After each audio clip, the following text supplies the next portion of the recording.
Hi guys, आज हम देखेंगे कि how do we control our emotions. Okay, तो बहुत सारे बच्चे मुझे मैसेज कर देंगे कि सर बहुत ज्यादा गुस्सा आ रहा है, मैं क्या करूं। तो today's video will be about that कि यार अपने इमोशंस को कैसे कंट्रोल करना है। तो will talk about 4 points and इसको हम इमोशनल इंटेलिजेंस भी कहते हैं। ठीक है, तो पूरा साइंटिफिक तरीके से देखेंगे कि आप अपने इमोशंस को कैसे कंट्रोल कर सकते हो। तो सबसे पहला पॉइंट है गाइस कंट्रोल करने के लिए अपने इमोशंस को कि understand what you are feeling. ठीक है, अगर आपको गुस्सा आ रहा है तो आपको पता होना चाहिए कि आप गुस्से में हो।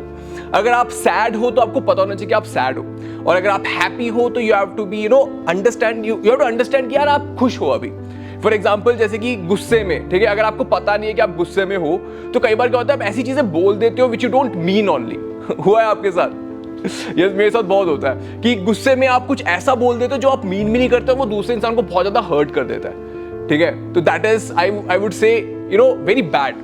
तो कभी भी आप गुस्सा होते हो तो मैं क्या करता हूं कि मैं शांत हो जाता हूं। ठीक है, whenever I am angry, I know I am angry and I'll stop from talking.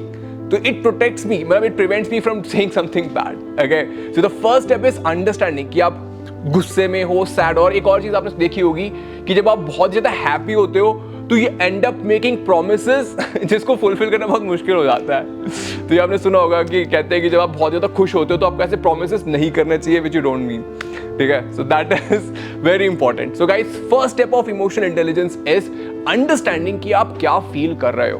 ठीक है, now this brings me to the second point. अब क्या फील कर रहे हो तो आपको समझ आ गया। आपको देखना चाहिए कि क्यों आप ऐसा फील कर रहे हो। आपको गुस्सा आ रहा है तो क्यों आपको गुस्सा आ रहा है। आप सैड हो तो आप क्यों सैड हो। ठीक है, तो फॉर एग्जाम्पल जैसे कि कुछ लोग होते हैं आपको बुली करते हैं, कुछ लोग आपको बहुत ही बुरा फील कराते हैं, तो आपको सैड फील होते हो, समझ रहे हो। तो आप सैड क्यों है? क्योंकि उन्होंने आपको बुरा फील कराया। ठीक है, अगर आपको ये बात समझ आ गई तो आपको क्या करना चाहिए? आपको उन लोगों के साथ टाइम स्पेंड नहीं करना चाहिए। I hope you are understanding. आपको गुस्सा आया, आपको गुस्सा क्यों आया? क्योंकि पापा मम्मी ने आपकी डिमांड पूरी नहीं करी। ठीक है, तो इसलिए आपको गुस्सा आया। तो नेक्स्ट टाइम से आप ऐसी डिमांड करो जो बहुत ही रीजनेबल हो, या फिर ऐसे टाइम पे डिमांड करो कि वो फुलफिल होने के चांसेस ज्यादा हो। I hope you are getting where I am taking you. ठीक है, कि whenever you are angry understand why are you angry और व्हाई आर यू हैप्पी। आप खुश हुए हो तो आप क्यों खुश हुए हो। कोई बहुत ही, जैसे कि मैं डेजर्ट कुछ मीठा खाता हूँ, मुझे पसंद होता है तो मेरे को बहुत खुशी होती है। मोमोज खाता हूँ तो मेरे को बहुत खुशी होती है क्योंकि आई लाइक इट। तो मुझे पता है मुझे क्या चीज खुशी देती है। तो जब मैं सैड हूंगा I will do the things which gives me happiness. Yes, that is why I say कि भाई happiness is a choice, right? Cool. तो I guess आपको second part समझ आ गया. This brings me to the third point, which means कि आपको दूसरा बंदा कैसा फील कर रहा है ये समझना भी बहुत ज्यादा इंपॉर्टेंट होता है। ठीक है, अब देखो आपके इमोशंस तो आपको समझ आ गए और क्यों हो रहा है ये समझ आ गया। और मेनली हम परेशान क्यों होते हैं? क्योंकि आसपास वाले लोग हमें कुछ ऐसा बोल देते हैं या कुछ ऐसा कर देते हैं जिसकी वजह से हमें बहुत बुरा फील होता है। ठीक है, और इट इज कॉल्ड एज क्या कहते हैं, very important for developing relationship. कि आप अगर किसी इंसान के साथ, मतलब अगर आप एक सक्सेसफुल इंसान बनना चाहते हो तो you should be able to develop good relationship with people around you, है ना। सोशल हेल्थ कहते हैं ना। अगर आपके आसपास वालों से आप लड़ाई झगड़े करते रहोगे तो क्या आप हैप्पी रह पाओगे? Will you be able to have a fulfilled life? No, you won't. तो इसके लिए आपको समझना चाहिए कि आगे वाले इंसान जो भी कर रहा है वो क्या फील कर रहा है।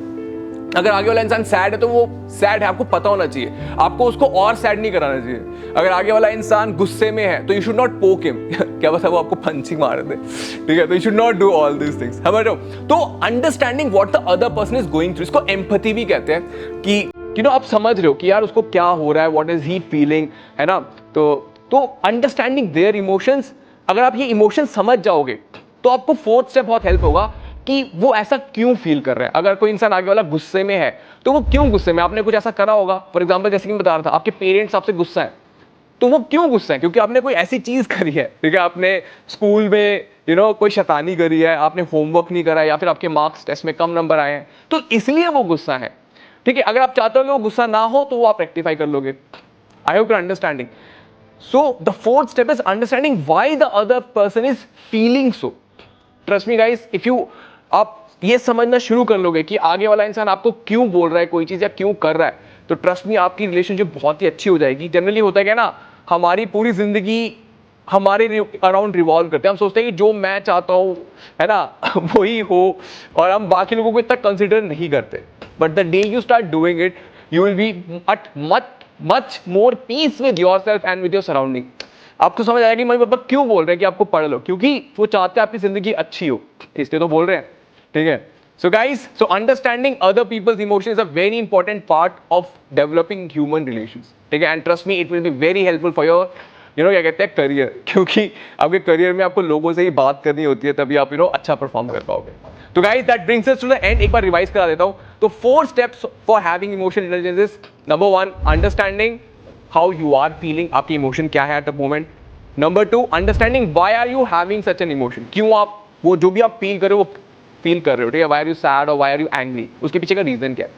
Number 3 is understanding other people's emotion, कि वो किस what are they going through, वो सैड है, वो एंग्री है, वो हैप्पी है, क्या है.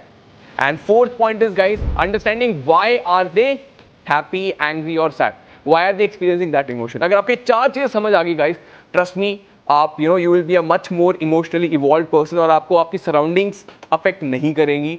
ठीक है, एंड ऑब्वियसली ये एक स्लो प्रोसेस है बेटा, ये इट्स लाइक अ मसल. ठीक है, एकदम से आपको डेवलप नहीं होगी, but slowly and steadily if you keep practicing it, trust me, by the time you are of my age, आप यार एक रॉक स्टार बन जाओगे. ठीक है, और मैं तो 16 साल का ही.